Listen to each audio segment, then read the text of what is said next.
Our Bible text is Job 19, an excerpt of verse 25.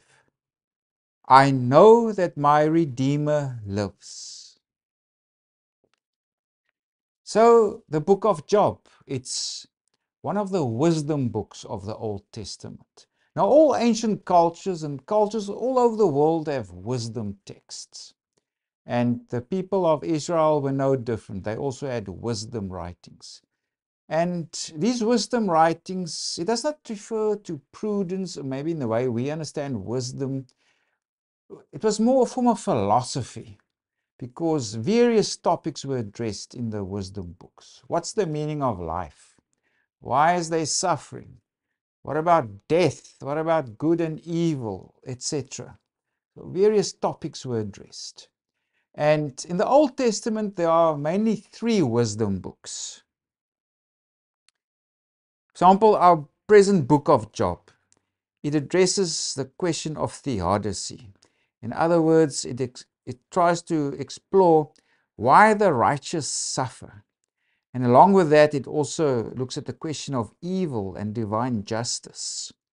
There's also the book of Ecclesiastes, and that's a book that reflects on the meaning of life. Why do we exist, etc.? What's the purpose of life? And then there's also Proverbs, which imparts practical life principles for daily living. In other words, it contains ethical teachings. So there are 3 main wisdom books. It's the book of Job and Ecclesiastes and the book of Proverbs. So when was the book of Job written? No one really knows. There's only speculation. Most scholars will place it sometime between the 7th and the 4th century BC. Who was it written by? Also, no one really knows. There's only speculation. But like I said earlier, the book of Job, it looks at this question of theodicy. In other words, why is there suffering? Why is there evil? Because if you look at the Old Testament generally, the main answer that was given to that question is that suffering is there as a punishment for sin. And so if you look at the question, is suffering the punishment for sin? Most of the Old Testament will say, yes, it is. If you look at Deuteronomy and also other books that forms part of what is known as the Deuteronomistic tradition, that includes 1 and 2 Samuel and 1 and 2 Kings, Judges, and also the book of Joshua. If you read those books, you'll see that over and over again it said, if you sin, you'll get punished. Also in the book of Proverbs, that comes through repeatedly. If you are righteous and you do God's will, life will be great, hunky-dory, you'll be blessed. And only if you're evil or do sin, then God will punish you. And that theme also comes through in the Psalms quite often. But Job, he says, no. It's not that simple. It's not that suffering is always punishment for sin. So take note that within Scripture, there's contradiction. There's Scripture against Scripture. A lot of Scripture says suffering is punishment for sin. And here we have Scripture that questions that. It says, no, that's not true. And it's that way in the book of Job. So within Scripture, there's a conversation. There is this dogmatic position. Suffering is a punishment for sin. And then there's this counter position with Job saying, no. It questions that paradigm and that understanding, that strict dogma, the way of understanding God. So if you look at the overall structure of Job, there's the prologue that sets the whole story. And then there's the main body. That's from chapters 3 to the beginning of chapter 42. And that's where Job has his dialogue with his 3 so-called friends in terms of his predicament. And then there's Elihu's monologue, and Yahweh or God speaks from the whirlwind. And the last section of the book is the epilogue. That's where Job is restored again, etc.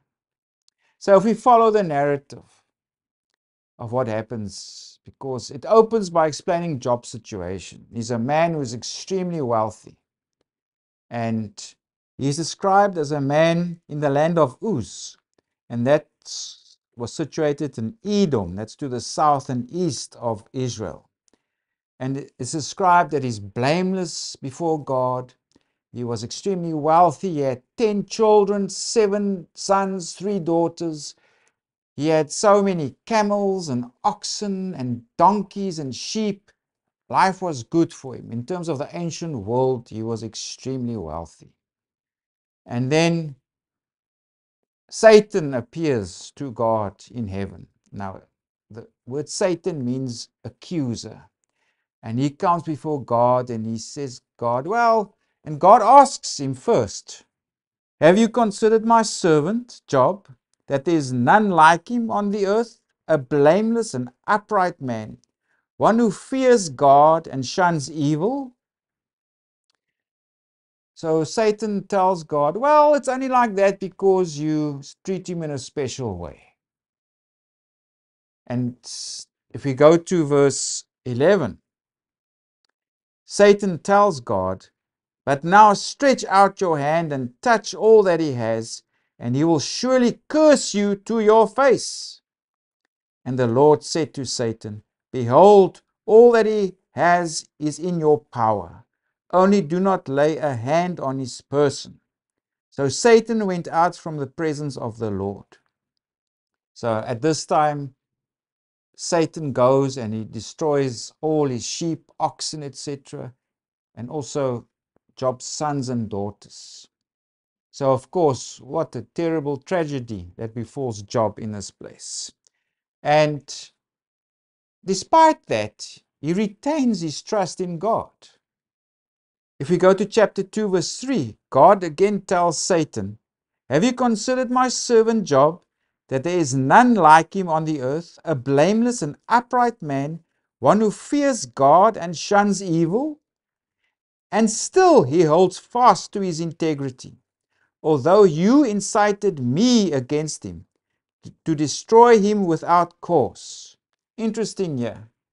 It's God says that I did this to Job, destroying his kid, his children, etc. But of course, it was Satan who did it, but God permitted him to do so. But anyway, Satan comes back and he answered the Lord and said, skin for skin. Yes, all that a man has, he will give for his life. But stretch out your hand now and touch his bone and his flesh, and he will surely curse you to your face. And the Lord said to Satan, behold, he is in your hand, but spare his life. And then we read that Satan went out and struck Job with boils. So his skin was covered in boils and Job really suffered. And now Job's wife also comes to him and tells him, do you still hold fast to your integrity? Curse God and die. But he said to her, you speak as one of the foolish women speaks. Shall we indeed accept good from God, and shall we not accept adversity? In all this, Job did not sin with his lips. So now the narrative moves to where Job has a conversation with his 3 so-called friends. And throughout this interaction, Job maintains his innocence because he's asking, why is God doing this to me? I'm innocent. I've done nothing wrong. And then Job's friends, there's actually, take note, there are these 3 cycles that happens of where Job interacts with first Eliphaz and then Bildad and then Zophar, because they represent this traditional paradigm. If you are punished or if you are suffering, you must be punished for something. So that's their repeated accusation against Job. You did something wrong, Job. You mustn't be so arrogant. You have things completely wrong. You're not innocent. You must have done something wrong.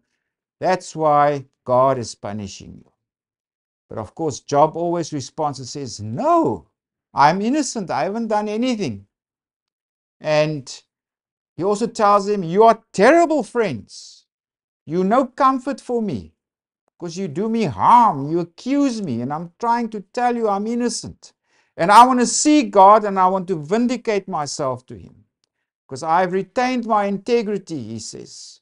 So this is back and forth. Job maintains his innocence, and Job's friends, those three friends who tell him, no, you must be guilty of something. That can be the only explanation why you are suffering this much and experienced all that loss. After Job's interaction with the three friends, there's Elihu's monologue. And Elihu's monologue, that's a transition to where God himself speaks. So Elihu tells Job, okay, you've not have sinned, but God uses suffering as corrective punishment. So the best thing for you to do is repent in God's presence. God's ways are mysterious and God is not unjust. So there must be some valid reason what's happening to you. And then lastly, God speaks from the whirlwind. And of course, God speaks now as the omnipotent creator.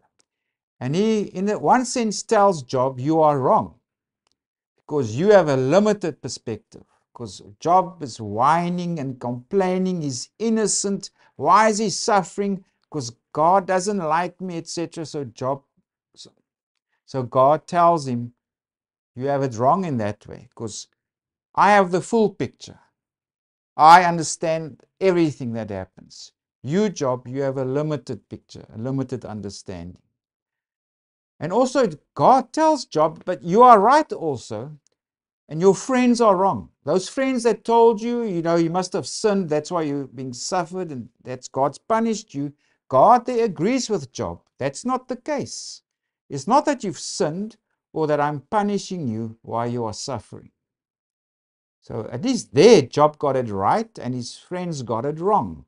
So again, that dogmatic teaching that they had is questioned and rejected by the book of Job. And Job also recognizes his sin because God understands everything. He has a limited perspective. He repents, then God, if you read in the epilogue, he restores and even receives more than what he had before. So the book of Job, does it answer why Job suffered? Not really. It doesn't answer the question of why people suffer. The answer it gives is that God's understanding is limitless. God has the full picture, and as human beings, we only have limited understanding. So there's no real explanation of what we can understand, why the innocent suffer. So that's the book of Job. So if you look at the slide again, is suffering punishment for sin? Most of biblical or the Old Testament tradition says yes. But yeah, the book of Job says no. That's not true. The innocent, the blameless, they also suffer. Not just sinners. But the exact reason why they suffer, there's no clear reason, but God has the full picture. And one thing about Job is that he's broken. But he always remains faithful to God. Even if he doesn't understand why he's really suffering, as a broken figure, he anguishes, he complains, but he always remains faithful to God. So if we focus now on our Bible text, it forms part of the second cycle of Job's dialogue with his three so-called friends.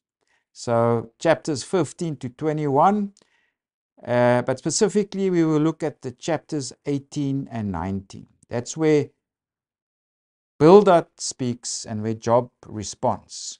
So Bildad again comes to Job and he tells Job, you arrogant, do you think we are stupid? It's you say you're innocent, etc. Like Job said in the previous chapter. He says, and Bildad says, you think we're stupid? The implication throughout is you must have done something wrong.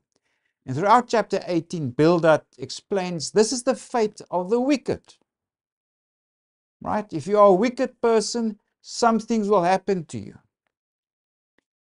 For example, he will say that their light is extinguished and they are trapped by their own schemes. Disease and disaster pursue them, and also their memory perishes from the earth. So that's Bildad's whole explanation or his argument to Job. This is the fate of the wicked. By implication, Job himself is also guilty. He did something wrong, and that's why God has punished him. Of course, in chapter 19 comes Job's response. And he first despairs on how he's treated by his friends.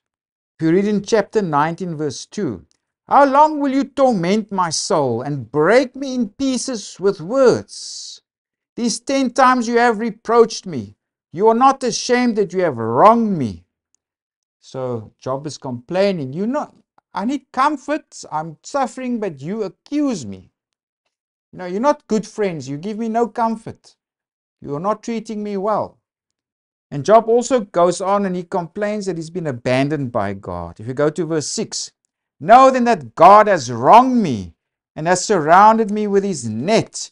He also says something similar in verse 11. He has also kindled his wrath against me, and he counts me as one of his enemies. In addition to complaining that God has done this to him, he also complains because he's been deserted and betrayed and left. His friends, family, people of his own household, even his wife, they've turned their back against him because now he's a disgraced human being, someone that's been punished by God. So that also is betrayal and abandonment. He's alone in his suffering. It also adds to this dynamic of the story. So this is how Job anguishes about his suffering and his great loss that he's experienced. But now we come to a pivotal section in the book of Job, because there's also a kind of important change that happens. And specifically, if you look at verses 23 to 27, that's where you find Job's famous declaration of faith. He says, I wish things were written down and whatever that will. In other words, it's a testimony to him and what he's done and said. But very importantly, if we go again to our Bible text, for I know that my Redeemer lives. So despite his anguish and him being broken, he says, I know that my Redeemer lives. That's a statement of confidence and trust in God despite his suffering. And he also goes on to say, and he shall stand at last on the earth. And after my skin is destroyed, this I know, that in my flesh I shall see God,